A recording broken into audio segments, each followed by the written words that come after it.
Sujet très très très important qu'on n'a jamais abordé avec mes collègues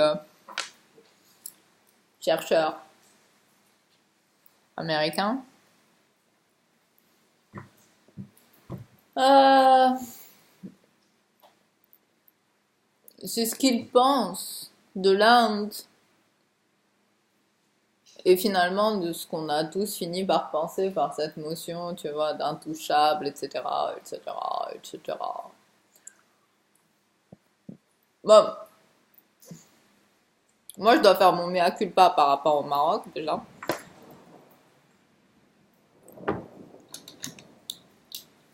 The storm.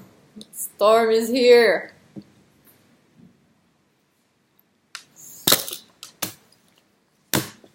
Je le savais.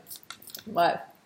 Ouais, je dois faire mon mea culpa vis-à-vis du Maroc parce que c'est vrai que j'ai été un petit peu dure en comparant ce qui se passe au Maroc à la situation en Inde, à savoir avec les intouchables et tout ça et tout ça.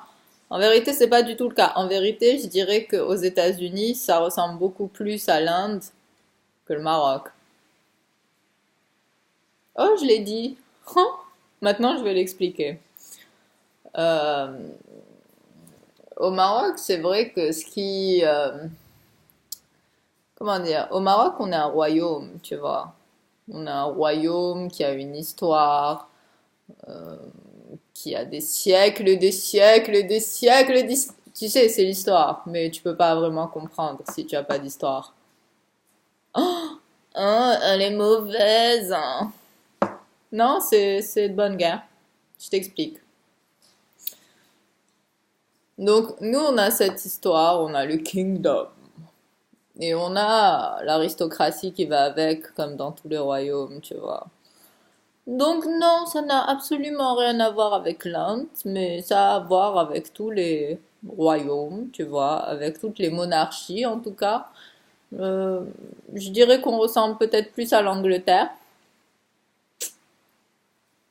qu'à l'Inde, tandis que les États-Unis ressemblent plus à l'Inde qu'à n'importe quoi d'autre.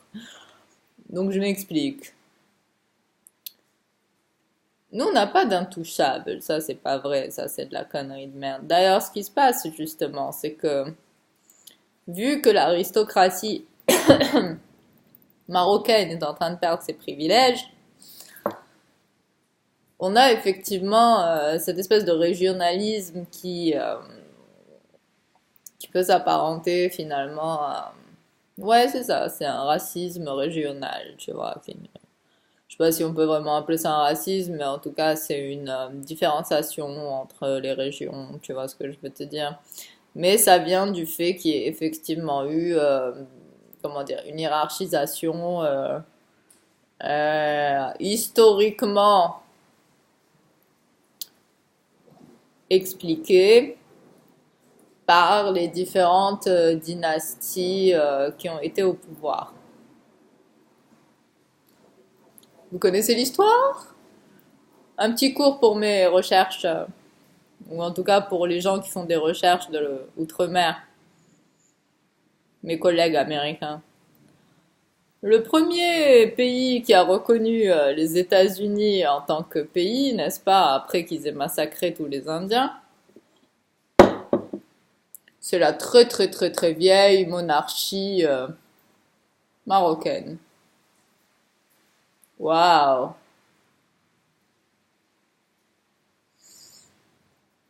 Déjà pour ça, vous nous devez un petit peu de respect, ok? Bon.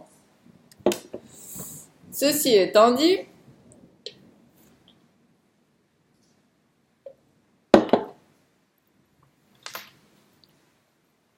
des efforts incommensurables sont faits au Maroc depuis l'avènement de M6, en tout cas depuis son intronisation, pour aller dans le sens d'une démocratisation, ou en tout cas lui a envie réellement de se sentir beaucoup plus proche du peuple, a envie justement d'offrir des opportunités à toutes les régions du Maroc qui avaient été délaissées sous Hassan II et peut-être les gens avant, a envie de réhabiliter toutes les personnes qui ont comment dire, perdu leurs droits sous le protectorat français.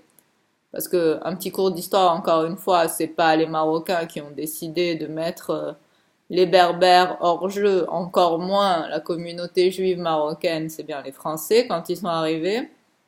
Hein? D'accord, ça c'est l'histoire, parce que nous on connaît l'histoire, parce que nous on a une très très vieille histoire. Donc, quand les Français sont arrivés, qu'est-ce qu'ils ont fait? Ils ont imposé le dahir berbère. Ting, ting, ting. Bien sûr, bien sûr, il y a toujours eu les mullah, bien sûr. Il y a toujours eu des berbères qui ont habité dans les montagnes, loin des villes. D'un autre côté, les Arabes, quand ils ont envahi le Maroc, c'était beaucoup plus facile pour eux de venir dans les plaines. Et les Berbères, qui connaissaient beaucoup mieux leur pays que les Arabes, connaissaient beaucoup mieux les montagnes dans lesquelles ils ont préféré s'installer, ou en tout cas se cacher quand il y avait des guéguerres, pour être tranquilles. L'histoire. Ça vous dit quelque chose? Bon, très bien. Après, aux États-Unis, en revanche,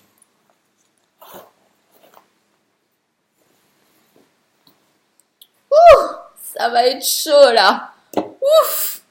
Préparez-vous.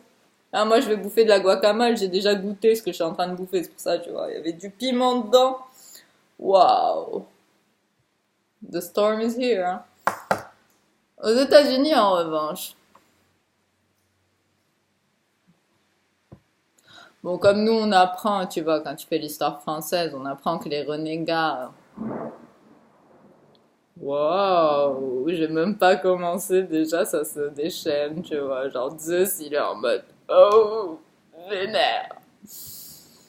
Donc les renégats anglais qui ont été envoyés, les bagnards et tout ça.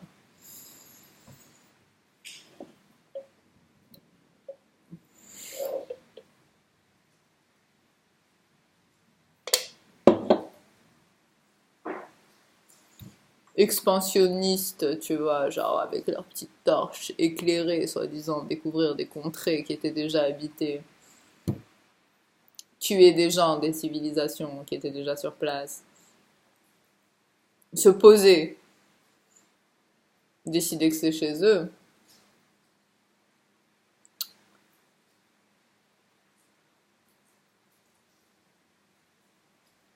Déporter des Africains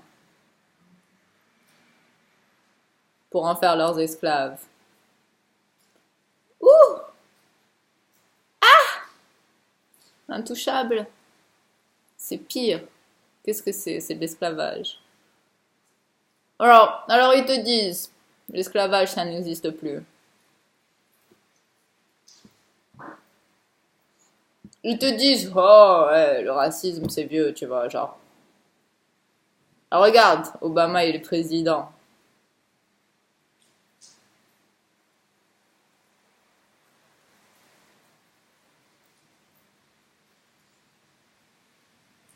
Tu veux qu'on parle de l'Inde et des États-Unis?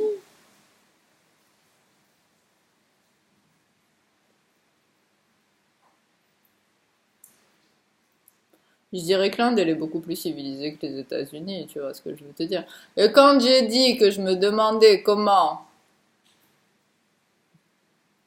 j'ai habité aux États-Unis et à New York, ville cosmopolite, soi-disant mondiale, où tu as toutes les, tu vois, toute représentation du monde entier, tu vois. 3 ans. 3 ans, c'est pas 90 ans, c'est 3 ans. Si en 3 ans, je me suis demandé comment il n'y avait pas un renversement, ou en tout cas comment il n'y avait pas de guerre civile, au vu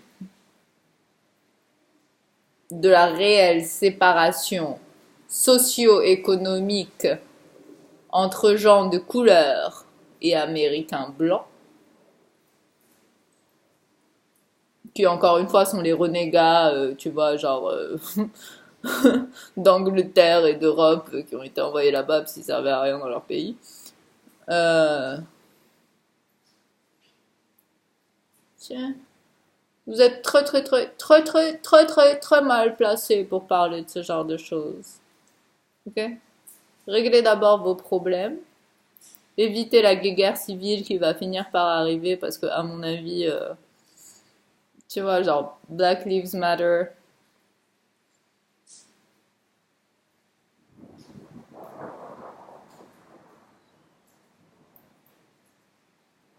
Oh, they will matter. They have to. Behold.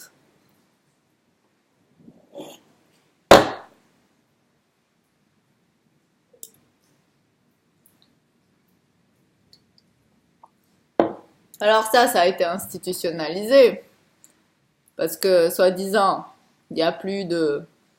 Comment vous appelez la différenciation là? Ça s'appelait pas apartheid chez vous, mais bon, je vois pas trop la différence, tu vois ce que je veux te dire? Depuis les années genre 60.